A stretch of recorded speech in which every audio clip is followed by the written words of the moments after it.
Good evening! Welcome. It is the return of the man, the myth, the legend, Tukoa! Ah! That means, you know what that means. Another test. Let's go. Let's go directly to the material. What are we talking about? Uh, this evening we're going to talk about two major topics. Ideal gas, ideal gas, and thermodynamics. Thermodynamics.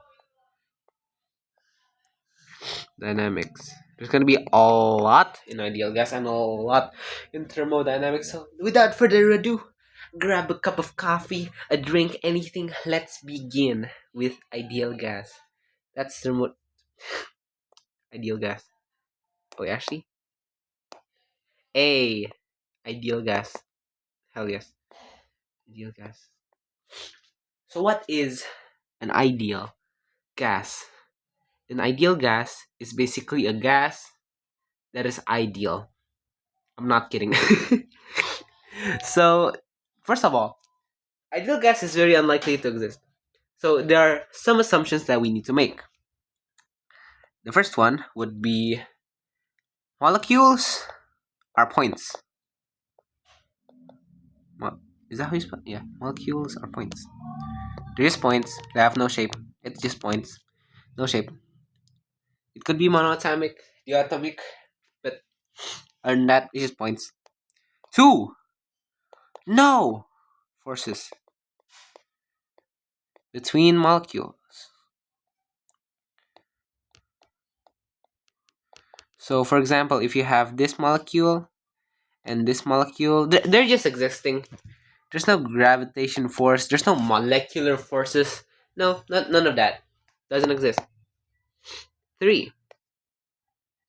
Every collision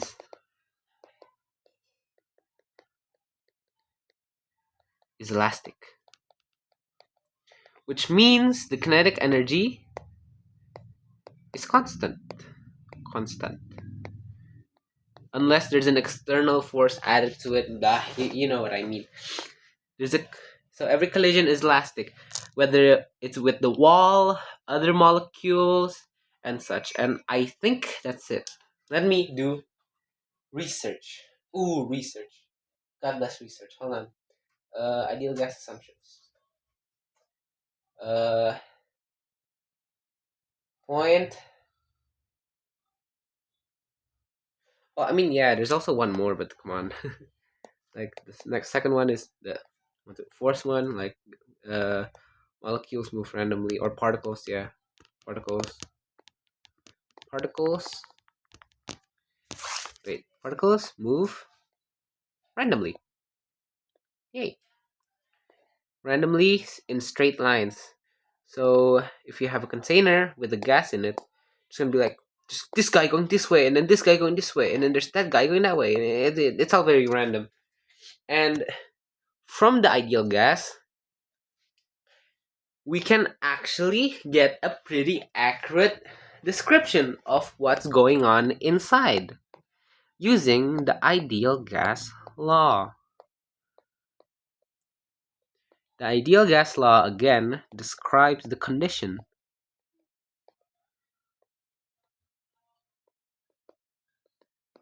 inside the box of gas. Yes. Now, the ideal gas, it describes the pressure, the volume, the number of molecules, the substance in moles, and the temperature. Temperature. And all of these fit in one equation. The ideal gas law is basically a lot of other equations put into one, like relationships between pressure, volume, uh, amount of substances, the temperature. And let's look into all of them. Now, I don't want you guys to simply memorize an equation, but I want you guys to also understand why is it like this. Where did the equation come from? You know what I mean? Like, yeah. So let's start with the pressure and volume. Pressure and volume. What's the relationship between that? Pressure and volume. First, we gotta understand what you mean by pressure. Because volume, that's pretty easy, right? That's just the volume of the box. What's pressure? Now, pressure, one of the definitions of pressure is the change.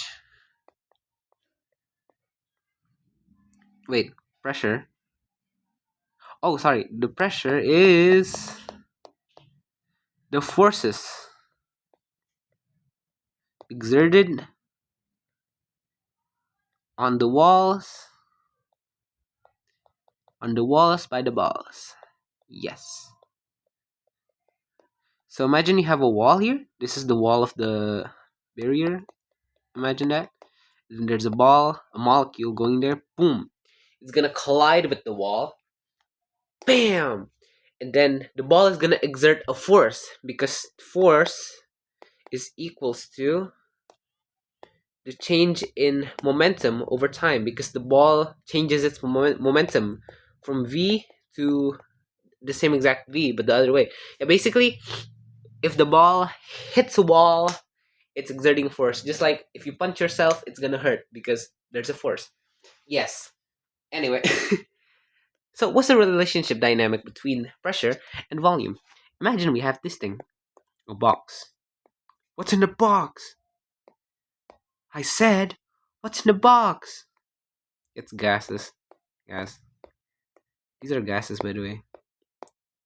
So much gases, wow. Okay, now these gases are moving randomly. You're going all over. You're going everywhere. And then, wait, what am I talking about? Oh yeah, you're going everywhere, and of course hitting the walls.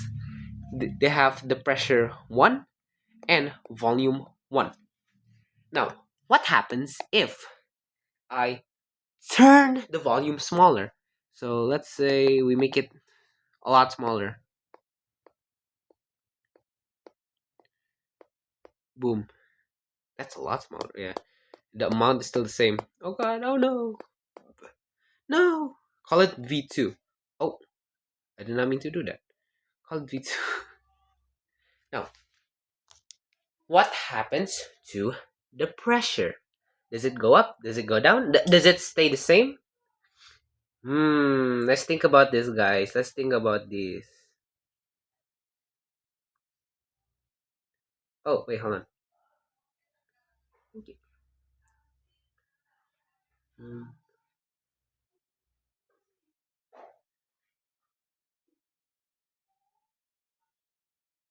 Okay.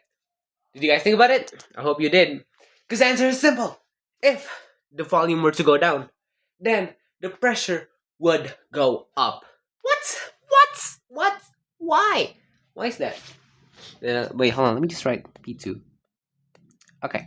So, the volume goes down, the pressure goes up. Why? Well, here's why. So, imagine we have pressure. Pressure. Yeah, just say we have pressure. Now, the pressure is caused by a change. It's caused by a force. And the force is caused by a change in momentum, which is also P. I'll just write it like change in momentum. Which means if it has momentum, it has velocity. The molecules have velocity. Let's call it V with a tail. Now, velocity is defined as S over T. Basically, how long it takes to go S in 1 second. Yeah. What? Basically, yeah. If you have 5 meters per second, that means in 1 second you can go 5 meters. There you go. That's what I meant. Anyway, so the V here, it should stay constant because one of the assumptions. Remember, there is no forces between molecules, and every collision is elastic, which means the velocity should stay constant, right? So if the velocity is constant and s is the total distance we need to travel, well, the s basically went down, right? Because the volume also went down. It just went from there, let's call this s, to this. For sure s went down. Like, look at that. For sure s went down, which means s goes down. So What does that mean? Which means for the volume to stay constant, we also need the time to go down. Why go down? Well, let's say you have S over T, and S it gets 2 times larger. To keep it constant, we also need to get the time 2 times larger. So you can cross this out and it stays the same. Yeah, you need to multiply. So if S goes down, T goes down. If S goes up, T goes up. Which means if the S goes down and the T goes down, that means it takes a lot less time for the collisions to happen, which means there's going to be a lot more collisions going on in every second because it takes less time, right? The time went down, which means there's going to be more collisions. Smaller volume equals more collision, which means a higher pressure. Yes. Which means we can finally conclude that pressure is this. I forgot what it's called. Yeah. This, yeah. So basically, if pressure goes up, volume goes down. If pressure goes down, volume goes up. So it goes the other way. The one of them goes up and the other one goes down. Nice. That's one of them. All right, that's one. Easy peasy. Let's go. Now, what about the relationship between P, pressure, and temperature?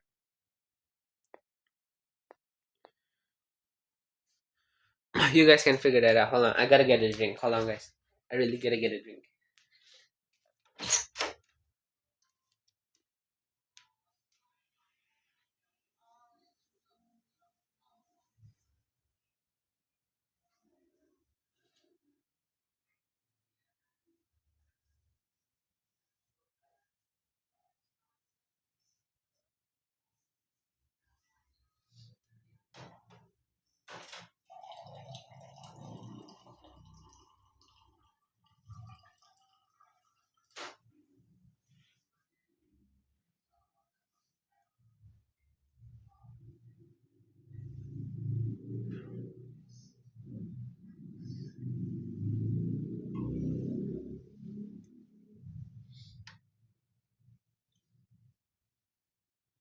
I'm back with my glass of water. Hold on. Here's my glass of water. Alright, I hope you guys got it. Because the answer is so simple. Nah, I'm joking. It's not. So, first, you already defined what pressure is. It's the force exerted on the walls. But what is temperature? That's surprisingly a very difficult question to answer. Now, what's temperature? Let's define temperature first. So, temperature, to my knowledge, correct me if I'm wrong, temperature, in layman terms, easy terms, temperature is basically how fast something is moving.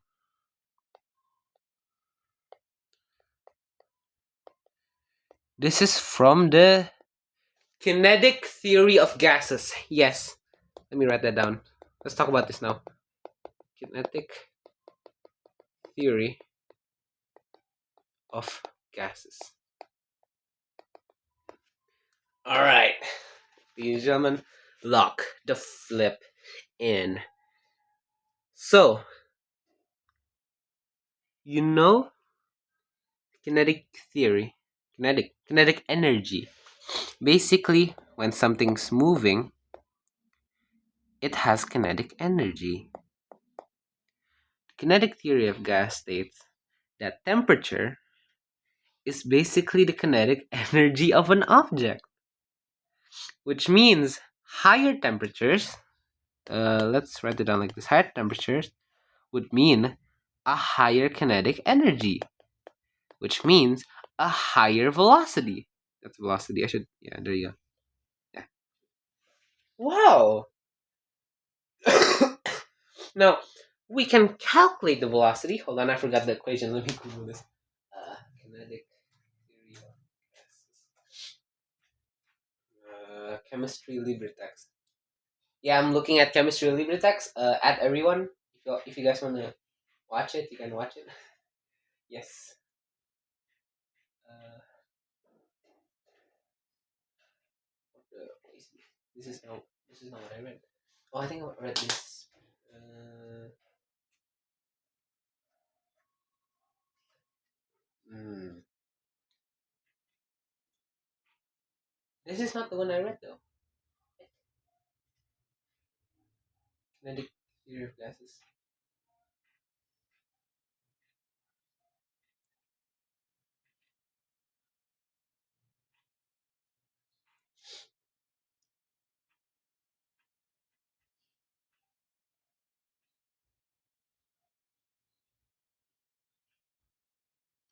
Oh, wait, what? Okay, that's cool. I guess. Yeah, okay. I just finished reading. Um, so kinetic energy. There's a lot of things going on. What the hell? um. Okay. So should I talk about this now? I don't think so. I'll talk about it later. Yeah, I'll talk about it later. Yeah, I'll talk about it now. Who cares? So, oh, but I haven't. Yeah, let's talk about this first. Yeah, temperature up. High temperature means high kinetic energy, means high velocity. And remember when I said velocity is equals to s over t? If the velocity is high, that means either the s is high or the t is low. So, the s is, of course, constant. Nothing changes here, which means the t goes down, which means it's it's gonna be more collisions, guys. It's gonna be more collisions. So it's going from this to something like this. They're going so much faster. Remember, wait, did I write it down? Yeah, smaller. Oh, yeah. See, the t goes down, which means it's gonna be faster. Faster molecules means more collisions. More collisions, which means higher pressure. Oh, and faster molecules. That means higher temperatures. And that's the relationship between temperature and pressure. I think, yeah. Which means P, weird symbol T, which is which means if the pressure is high, you can also define it as the temperature being high, or if you make the box hotter, it would exert more pressure because the molecules are moving faster, which would give it a higher pressure. And yeah, I'm gonna take a sip of my drink. Anyway, what about moles? Pressure and moles. I think this one easier to understand. Moles is basically how many balls is in a cube. So let's say this, and we add more. Bam, bam, bam. Nothing else changes. The velocity is the same. The temperature is the same. The volume is the same. Well, you can imagine it like this. Imagine you're in a crowd of people. How likely are you to collide with another person? Is it in an empty room or a room with a lot of people? I think a more drastic comparison would be, what if there's only one molecule here? Well, I mean, of course, this is gonna have small amount of collisions.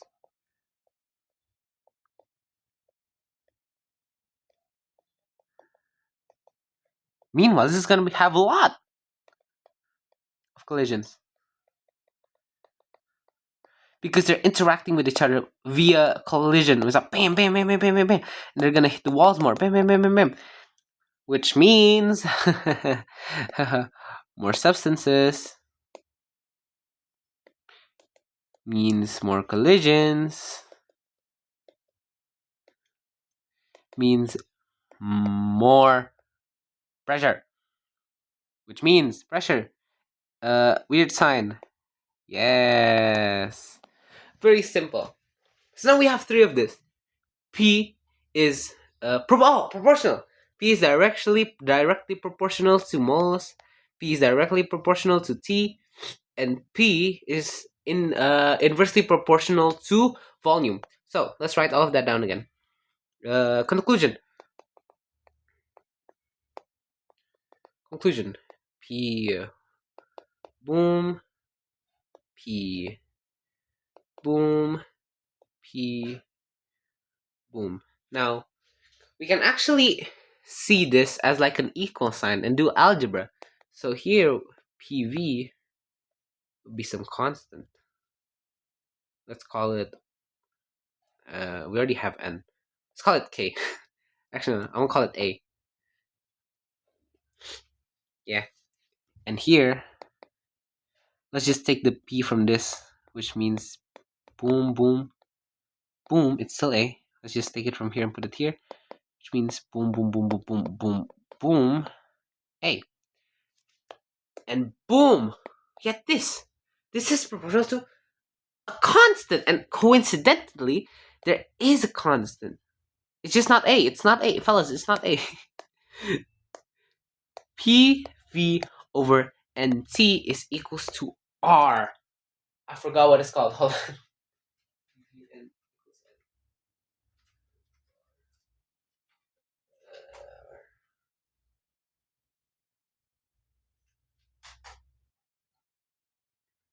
Oh, it is called the universal gas constant. Oh yeah, universal gas constant. Let me just universal gas constant. So do some more algebra. PV is equals to nRT, where P is in pascals, V is in meter cubed, N is in moles, R is a constant, which is 8.314, and T is in Kelvin. Boom! I'm gonna square that. Oh shoot. Yes, sir. I like that. I like that. Take a picture at everyone. Take a picture. I want to take a sip of my drink. What should I talk about next? Oh, let's go into chemistry now. Because there's gonna be a lot of chemistry. I think. I'm afraid. So, N, you need to remember this is equals to the mass divided by the molar mass. Yes. Okay. Just keep this in mind. And then, uh, we also know that the amount of particles, the amount of molecules, and is equals to n multiplied by n a. This is like, I don't know how to explain this. I'm not a chemistry student, so but na here is another constant, Avogadro. Avocado? I think Avogadro constant, which basically describes, in 1 mole of something it has this amount of particles, which is equals to, let me Google it. My teacher said I don't need to memorize the constant because he's gonna write it down for us, but I don't know. Roughly 6.022 times 10 to the power of 23. And then it's just moles. Cool. So, that's cool. Yeah. There's also another equation for the gas law, which is very similar. I guess I can write that down. Yeah, another equation for the gas law is PV is equal to big N KT. And big N is this. This is the big N. Number of particles. So if they ask you how many particles are there, you use this one. And if they ask you how many moles are there, you use this one. And K here is a completely different constant. This is the Boltzmann constant, which is equal to, let me Google it. I hope we don't need to memorize this. I generally hope. Boltzmann constant. Uh, what's that? Oh, really? Yeah. Approximately 1.38 multiplied by 10 to the power of negative 23. Small number. N is a big number. Yeah, that's the Boltzmann constant. So you might be going, wait. Hold on. There's two. So can I do this? Yeah, you can. No. So wait, and then this is equals to this, which means this is equals to this, and I can divide both by t. So this is equals to this. Yeah, it's true.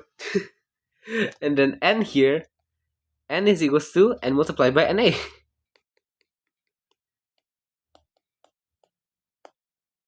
So r is equals to the Avogadro's number multiplied by the Boltzmann constant. The math checks out. The math checks out. But oh wait, there's another equation to describe PV, and goes back to the kinetic theory of gases, I believe. Where is it? Here, yeah. I got distracted. So basically, another equation is this: PV 1/3. Oh, I forgot. Hold on. And then V squared. Really? No. And mv squared. Where did this come from? I actually forgot. Wait. Let me see if I can remember. Um. Ooh, wait. Yeah. Ooh, let's try that. Yeah. Let's see if I remember. So PV is equals to 1/3 n mv squared, where n is the number of particles, which means it's dimensionless. So we don't actually need it. N here is for average. Average. Actually, wait. Hold on. I'm missing something. Yeah, for sure, I'm missing something. I think it was 1/2 multiplied by 2/3. Trace it down. Hold on. Let's see where they got it.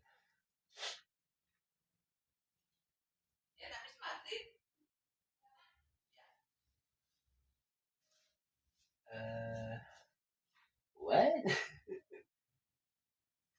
Maxwell, why are you here? I mean, what's good, man? How are you? Why is Maxwell in? Okay, hold on, chat. Can we get some W's in the chat right now? Actually, no, don't send some W's. I can't even do this. Ideal gas. Is it here? No, there's some operational definition of temperature. What? Where was the article I read, bro? Ideal gas, real gas condensation, convection of gas. Here's law of gases. Okay, maybe velocity of a gas. Maybe it's here. Is it this one?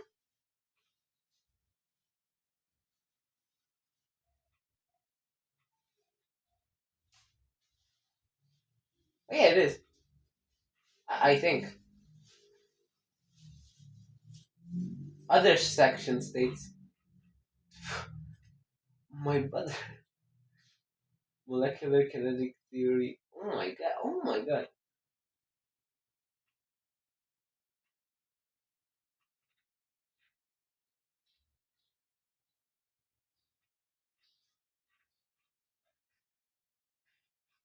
Yeah, I have no idea where this equation came from. But basically, we can find V here because PV is equals to nRT and PV is also equals to nKT, and you can substitute these two into here and then isolate V. So basically V squared is equals to 3PV over NM. So V is equals to the square root 3PV over NM. I should add, sorry.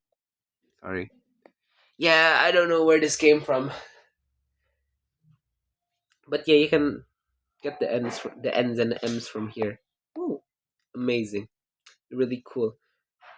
Oh, this should be capital N. What am I doing? It's capital N. Woo!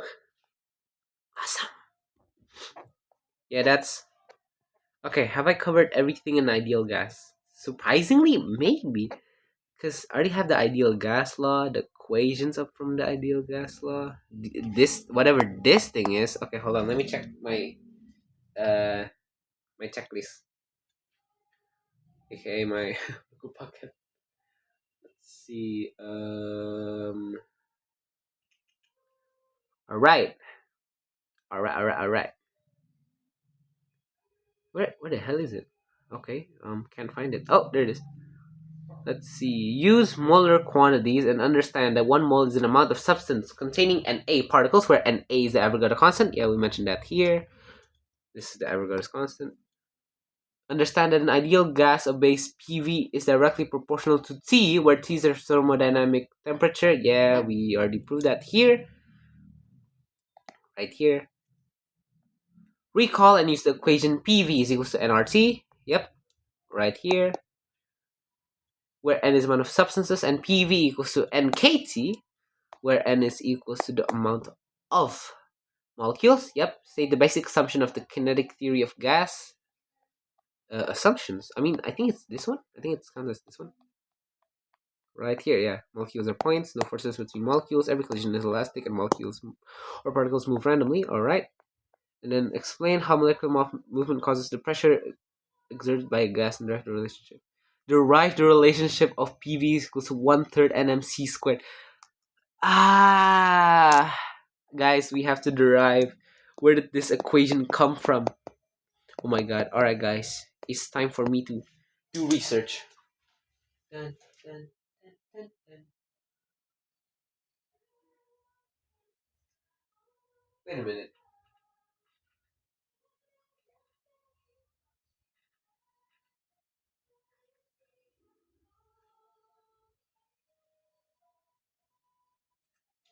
Why is PV equals to 1/3 NMV squared?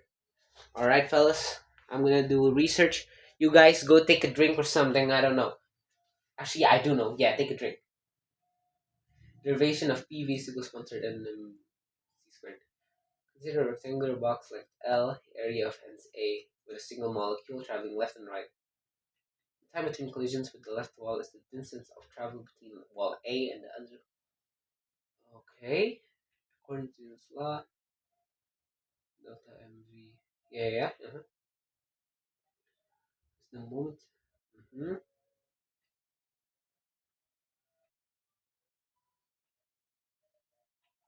Mm-hmm.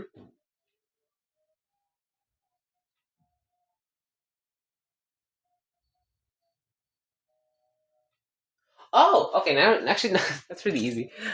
Wait, where the hell does this three come from? Yeah.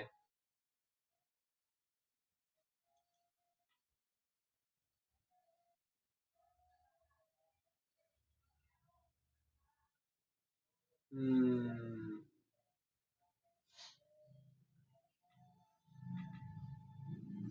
Oh, okay, okay, okay. I get it. Never mind. All right, guys, get ready to get your minds blown. Imagine we have a box. I'm gonna make this a long box. Call it length L. Wait, length L, and this thing has an area. This is the area A. So wait, yeah, that's the area. That's the area. Area. Now imagine we have a box. A box. We already imagined a box. We have a ball here, going this way with velocity v. Okay. Now the time it takes for the ball from the left wall to go here and then go back, this is equal to, well, we know v, and the total length, the total distance it uh, elapsed is 2L, because it went this way and then it went back, right? And it's divided by time. So time is equals to v over 2L. Great. Welcome, buddy. Wrong way, Ali. 2L divided by V. Cool. Cool, cool, cool, cool, cool, cool. That is equation 1. And then I said previously, force is equals to the change in momentum over time. Or let's just write it delta mv minus divided by delta t. Now, where do you find the delta mv, which is the change in momentum? Basically, the momentum, it goes from mv to negative mv. So the change of momentum is equals to mv minus negative mv to mv. Wow, who would have thought? Alright, so let's put that in. F is equals to mv. And the time is equals to this. We put that in. By 2L. Should be V. I forgot to put the year. Oh god, I'm sorry. Okay, 2L multiplied by V, because, this gets divided. So 1 over T is equals to V 2L, which happens here. Yeah.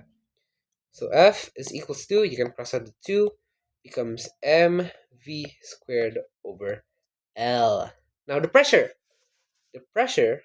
exerted on the container, on this container, is equals to F over A.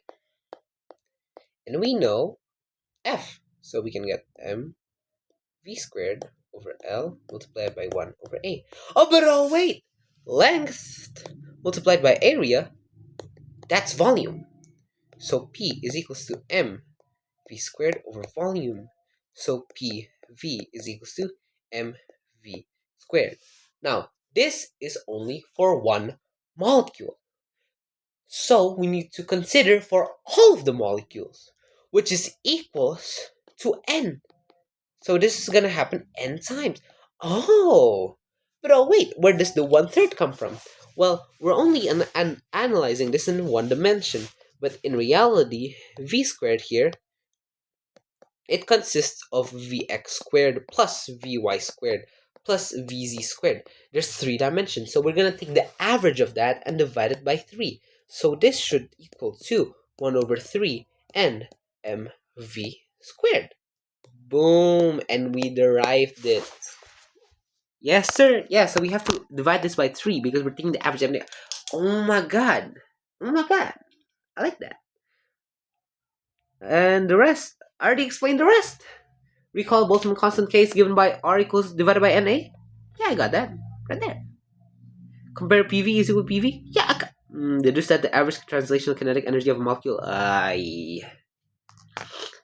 Okay, fine. You guys can do it though.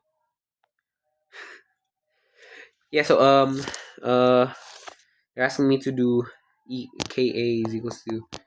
Oh yeah, I forgot to put this in. NKT. Alright, fellas, we need to keep that in mind.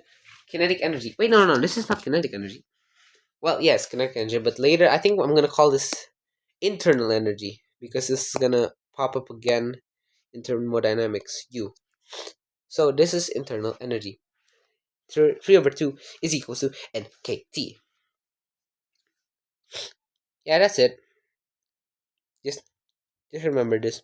Where does this appear? Well, we know that PV equals to NK 1 over 3 NMV squared, right? And PV is also equals to NKT, right? Which means 1 over 3 NMV squared is equals to NKT, right? So you can cross this out. NV squared becomes 3KT divided by M. Cool.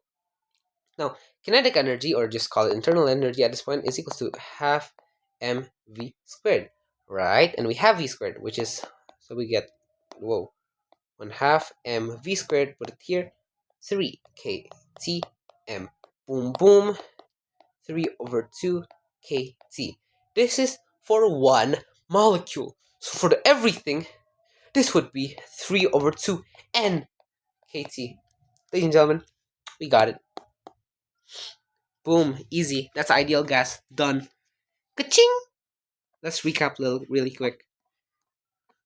Oh god. No, I wrote a lot. Hold on, guys. I'm gonna take a drink. Mm. So, ideal gas. Molecules are points. There's no forces between the molecules, and every collision is elastic. And the molecules are moving randomly. And we can describe the activities of a gas using the ideal gas law, which, after some analyzing, we find that the ideal gas law is equals to PV over PV equals nRT. Where's my highlighter? PV equals nRT. Or PV equals NKT. Where did I write that? Right here. PV equals NKT. Yes.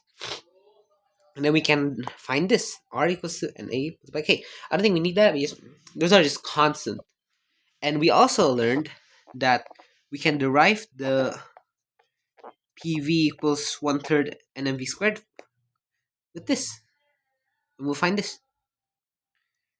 And we can also deduce that the internal energy of a gas is this,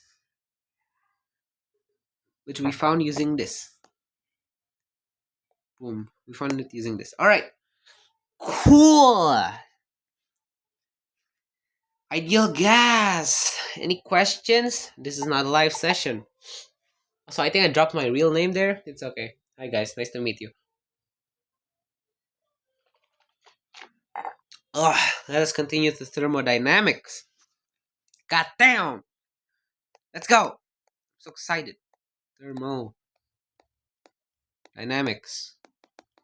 Basically studying how heat turns into movement.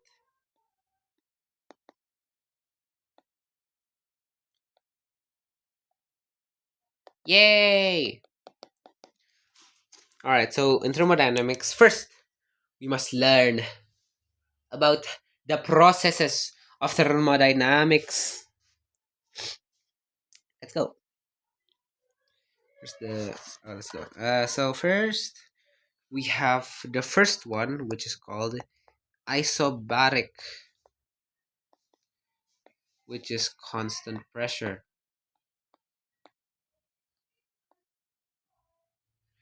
We also have, so an isobaric process, first we need to draw a PV graph, which is basically pressure to velocity. Isobaric has constant pressure, which means the P will not change, which means it's just this. This is an isobaric graph. Second, we have an isochoric. I think this is how you spell it, which is constant volume. So if you draw the graph, it's gonna look like this. Just a vertical line. And third, there's isothermal. Isothermal. Constant. Guess what, ladies and gentlemen? Constant thermal, constant temperature. Now the graph looks a little bit different, but it basically looks like this. Like, okay. Yep, curvy lines. And then last but not least, the adiabatic. I'll explain what all of these is later, but basically there's no heat exchange. It looks like the isothermal, but a lot more steeper. So maybe like, that's a bad drawing. Yeah, good enough. This is the adiabatic. So we know the processes. We'll go back to this, but now I want to talk about the laws. We've only talked about 2 laws so far. The zeroth law is basically thermophysics, change, entropy, blah blah blah. I don't care.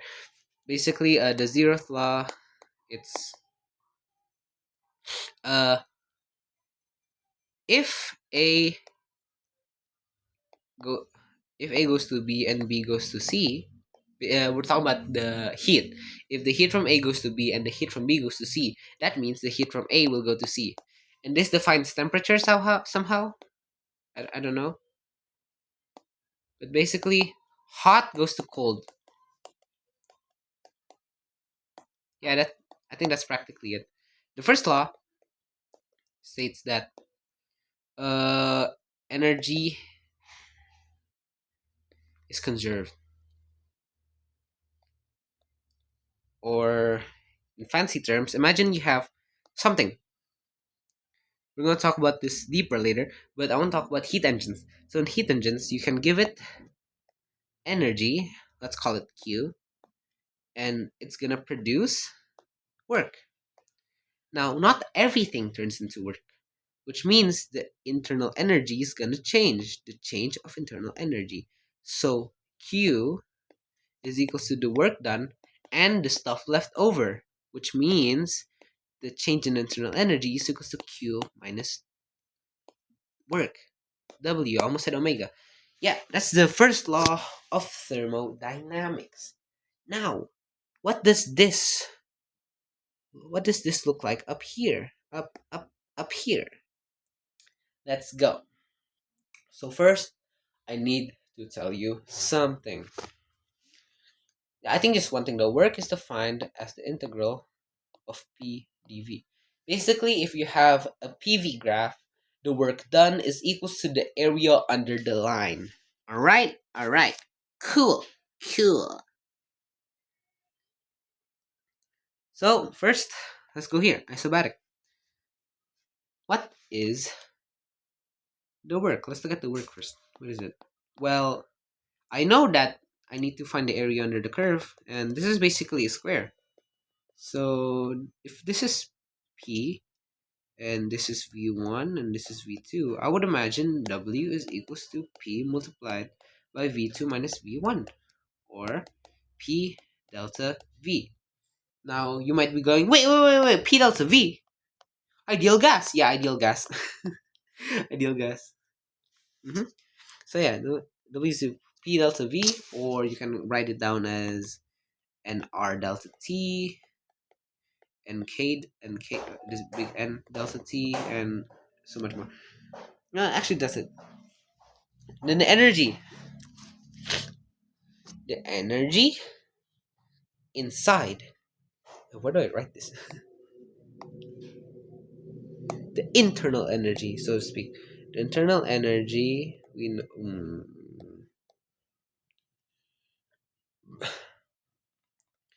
internal energy, we know it as the like basically how much kinetic energy it has. Basically.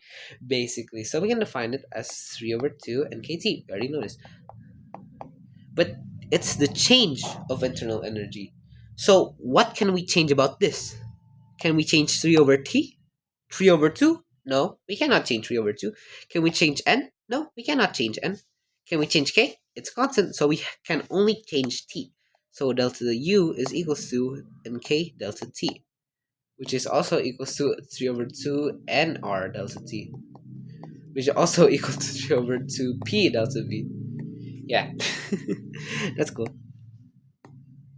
And last but not least, the q, the calor. What is the calor? It's the same? What?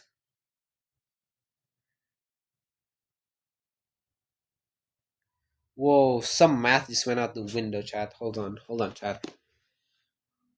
Hold the phone. What? No, this cannot be right. Or wrong. Hold on. Uh, isobaric. How to calculate isobaric Q, W, and delta U.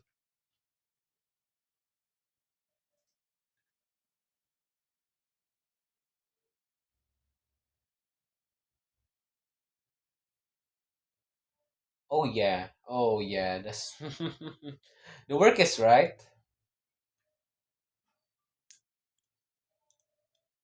Not the internal energy. Wait, hold on. It says the internal energy is equal to NCV delta T, where CV is equal to 3/2 R. Oh wait, no, it's right. What? Oh yeah, this is for monatomic. Oh wait, have I mentioned? Oh, I haven't mentioned. I forgot. Sorry, guys. Yeah, 3/2. This is not always 3/2. It's 3/2 when it's monoatomic. I'm a horrible teacher. Sorry, guys. And 5/2 when it's the atomic. Yeah, that's it. This monatomic is like noble gases He, Ne, Xe, etc. The atomic is like H2, N2, O2. There's number 2 here.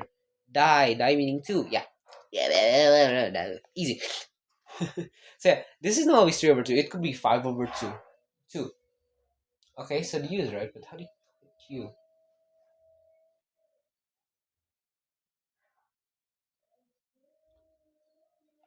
Method A? I mean, okay, yeah, I'm just gonna, yeah, if, oh, whoa. Um, yeah, because I'm looking at the picture I got. It says 3/2 P delta V, but if that's true, that means delta U 3/2 NK delta T is equals to Q 3/2 NKT. No, that's cannot be right. Yeah, I'm just gonna write this down as delta U plus W because it's true. It's true. U is equals to delta U plus W. It's just that the picture I got, the math is not adding up. So yeah. Molar heat capacity. Whoa, what is that? Okay, bye bye. Let's just move on to the next one, bro. Bye bye, Asabarik. Alright, I'm changing my sitting position right now. Isochloric, number 2. So yeah, W. Work done is equals to the area under the line.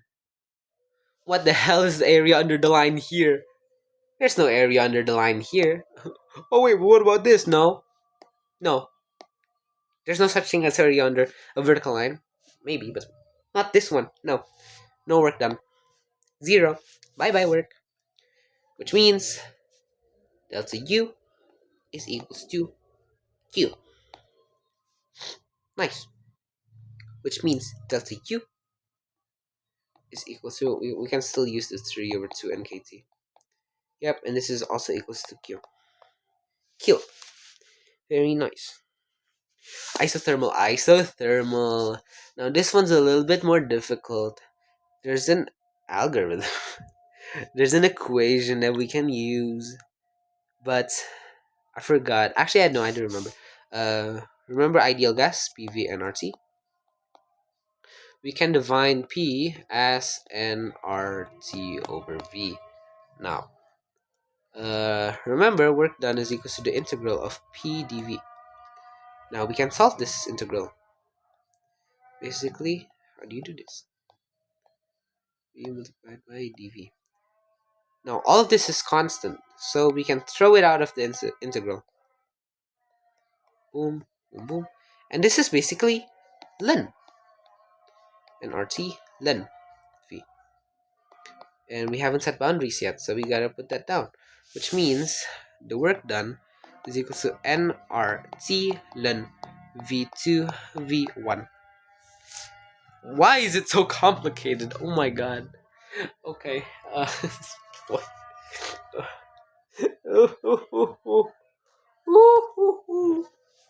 Alright, but what about the internal energy? Surely that's easier, right? Yeah, it is actually easier. The internal energy. So we define the internal energy, the change of internal energy. It has the change in temperature. But the temperature is constant. So because delta T is 0, delta U has to be 0. See? Easy. Which means delta U is equals to Q minus W, which means 0 equals Q minus W, which means Q equals W. Nice. Oh, I should square these. Yeah, I'm gonna square it. Square, square, square, square. What's this? Square. Last but not least, adiabatic. There's no heat exchange. How can this happen? Imagine you're just like changing the volume really quickly. Like imagine pressing down on the cylinder very fast. Like, bam! The molecules can escape. So volume goes down, pressure goes up, and temperature goes up. And because there's no time for the temperature to get exchanged, which means that it went on very quickly, right? You know what I'm saying? It went on very, very quickly, which means that there's no time for the calories, for the heat to get exchanged, which means yeah, it's basically pretty normal, I believe. Let's look at the graph. Yeah, I mean, of course, man. Q is equals to 0. I mean, I mean, I mean. Now, let's check my notes.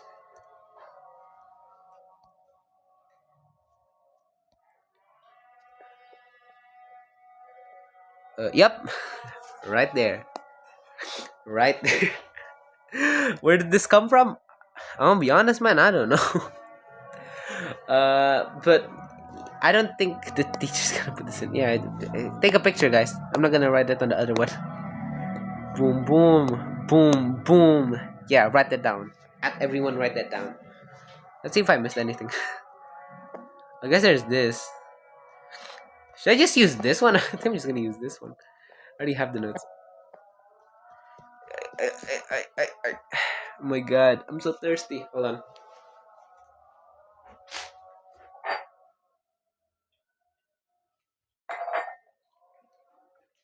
I'll be honest, guys, this video is not going too well. Because I don't know what's gonna be in the test or not in the test. I don't know. I'm just praying everything that I talk about goes in, and the stuff I don't talk about doesn't go in. Yeah, let's talk about this now, children. So we have to talk about language now, unfortunately. Yeah. So work done by object is positive, but if it's work done on object, it's negative. And work absorbed is positive, and work released is negative. What?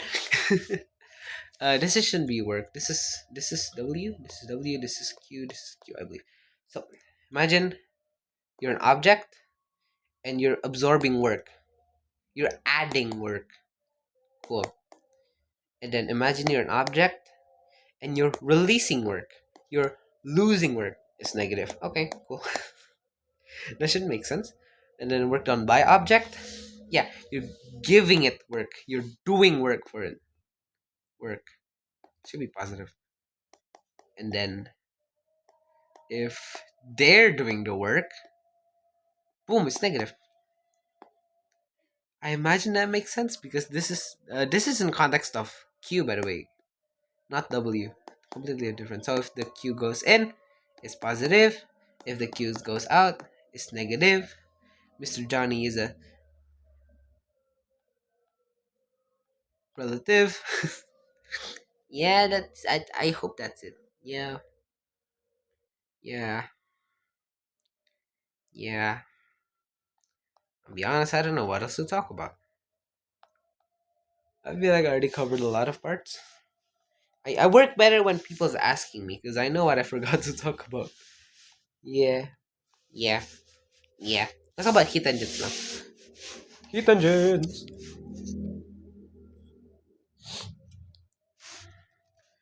Heat engines is basically when um, you're like that, you know. Sorry. Heat engines is basically something that can convert heat into work. Work, work. Angelica, Eliza. Okay, sorry. So, alright, let's do it like this. So, there is a system. There's actually a real system. I'm gonna try to use it. Basically, it all involves water. Ooh. You put in energy. Call it QH. Q from the hot place. Okay. And then this thing is gonna make it do some work. boom, work out. And then later here,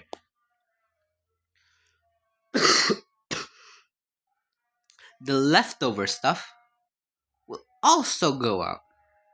Like not all of the Q here is being used as W, so there's gonna be some like leftover, call it QL, which basically this goes out. Why? Because usually this is like a reservoir, not really a reservoir. Basically, there's something, a place that can receive the leftover energy, maybe a pool, a pond, or anything. Yeah, and then here there's a condenser, which can give. I forgot. Basically, more work goes in. But let's yeah. So basic heat engine. What does it look like? Heat engine. QH goes in, W goes out, and then QL. Boom. Mm, mm, mm. Boom.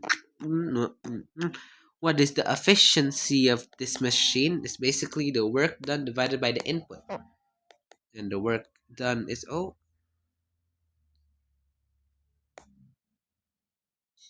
anyway.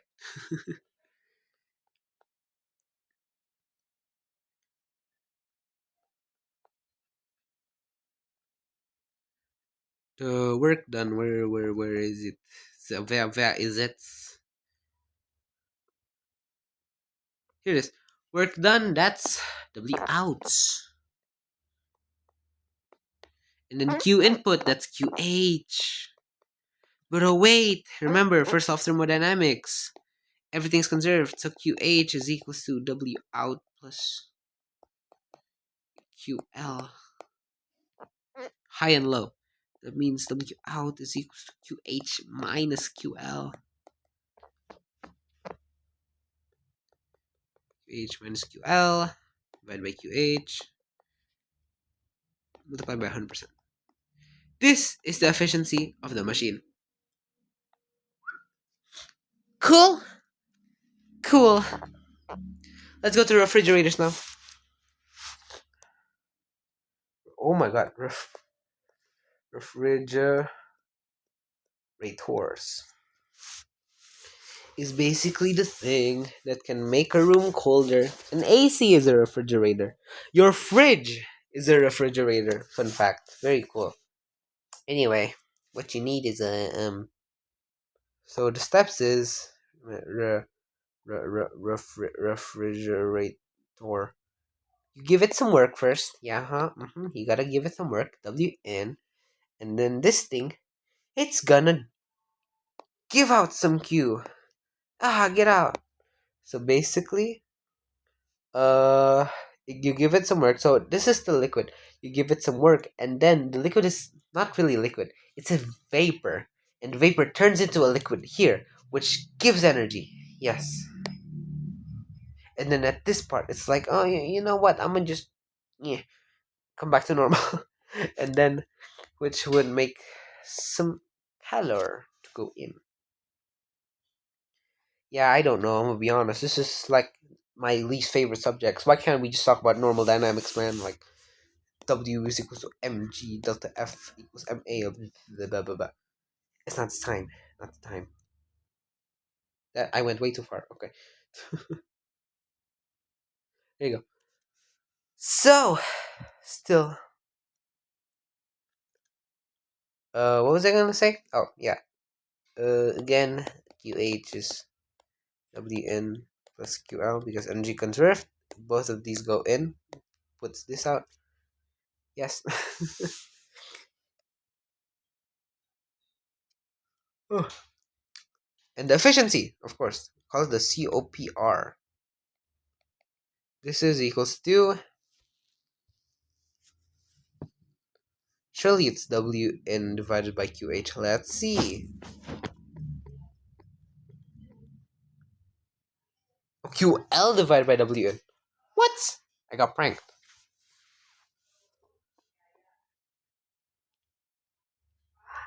This is equal to. Oh, no, no, no, no, no, no, no, no, no, no, no, no, no, no, I'm stupid. This is the desired output. This is the output we want. That's the thing we want divided by the stuff we did to it. Yeah, there you go. QL and then QL WN is equals to QH minus QL. Yup, that's the efficiency. COPR. Oh, I'm so sad because I don't really understand this and I don't know how to explain it. I'm so sad. At everyone, sorry. If you want to stop watching, go ahead. It's been an hour actually. We're almost done. Last but not least, Carnot, my French boy, the son of a French general during the Napoleonic era, Carnot ideal heat engine. Basically, this thing is fully reversible. Oh my god, so cool. He's aura farming. Amazing. It has four steps to it. The first one is an isothermal expansion. I call it the XP. Two is a adiabatic. Adiabatic compression. Called comp. Wait. No, no, no. What? No. Sorry. No, no, no, no, no, no. It is expansion first, and then we go to isothermal compression, and then we go to the adiabatic compression. Yes, yes. Adiabatic compression. This is what how to make my engine signed by Carnot. And where did this come from? Should I explain it? Let's explain it, ladies and gentlemen. Alright, imagine you have a piston. Boom, boom, boom. This is the piston. And you have molecules in it. Boom, boom, boom. Now, you have a hot bar. Let's say this has a temperature TH. Now, the hot bar also has a temperature of TH. Now, because the temperature is high, the pressure is also going to be high, which would cause this piston to get pushed outwards. And then while this is going push outwards, the temperature here is going to go down. And while this is going down, this is going to go in. And the change is very small, you barely notice it. Cool. And then that's the isothermal expansion. It's almost as if the temperature doesn't change because it's changing so slowly and it gets replaced every time. And then you let go of that and put a barrier so you make sure nothing goes out. This is the adiabatic expansion because there's no heat exchange going on, right? It can't go out. Everything stays in.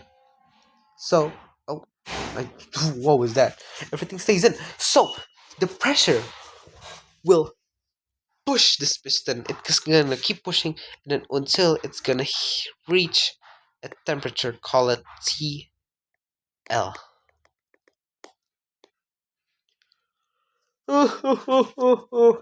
TL. Yes, sir. And then after it reaches the temperature TL, we're gonna put a cold plate with the heat TL. And then we're gonna push this piston back. We're pushing it. Now, pushing it means it's gonna make the temperature go higher because the volume's going down, the temperature's going up.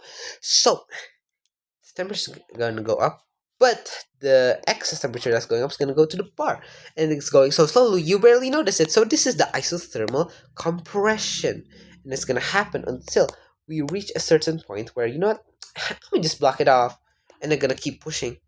And then at that point, it's gonna reach the H because there's nowhere to go. The temperature goes to H, and then we're back here again, and then boom, rinse and repeat. Oh, not there. Boom, rinse and repeat. Do I get it? No. Do you get it? Imagine if you do. Basically, um, this is stupid. I don't like this. Basically, isothermal expansion is going on, and then an adiabatic, and then an isothermal, and then another adiabatic. If you look at the graph, PV graph, yeah, it looks like this. Boom, boom, boom, boom. Yes, this is a cycle because it's cycling, you know. Now, I forgot to talk about cycles. Let's talk about cycles really quick. It's gonna be very easy, very fast. Oh my god, I can't believe how easy this is. Imagine you have a PV graph and you have a cycle. A cycle consists of multiple thermodynamic processes, which let's say this is going on. Boom, boom, boom, boom. This cycle is going on. Now, your teacher asks, what's going on in this cycle? Well, let's name the plots first. Call this A, call this B, call this C, call this D. What's happening in AB? Now, the line is horizontal, and looking at my notes, or horizontal one would be an isobaric. Okay, isobaric, cool. So AB is an isobaric. Now, is this a compression or an expansion? The direction, it's pointing right, which means the volume goes up, which means this is a isobaric expansion. And then BC, what's going on in BC? That's an isochoric. An isochoric, I guess you could say it's an isochoric compression. Well, a compression considering the pressure goes smaller, I guess, yeah. And then CD, what's going on in CD? It's another isobaric, an isobaric compression. And then the A would be an isochoric compression. You basically gotta see, oh, if it's horizontal, it's isobaric. If it's vertical, it's isochoric. If it's really curvy, it's isothermal or adiabatic. If it's really curvy, it's an isothermal. But if it's really steep, then it's an adiabatic. Oh, let's go. Really cool. And if the direction goes right, it's an expansion. If it goes left, it's a compression. How do you find the work done in this cycle? It's basically this. You just gotta calculate the area. And yeah, I think that's it. Let's check my checklist. Um, um, um, um, um. Yeah, I hope that's it. Inshallah, I hope that's it. Yeah, I hope that's it. Yeah, I hope that's it. Yeah, guys. I think that's it. I'm currently outside of my home right now, so I gotta go home. And yeah, I gotta go home. I gotta get back to my room. I gotta actually study because I don't know what the hell I'm doing right now.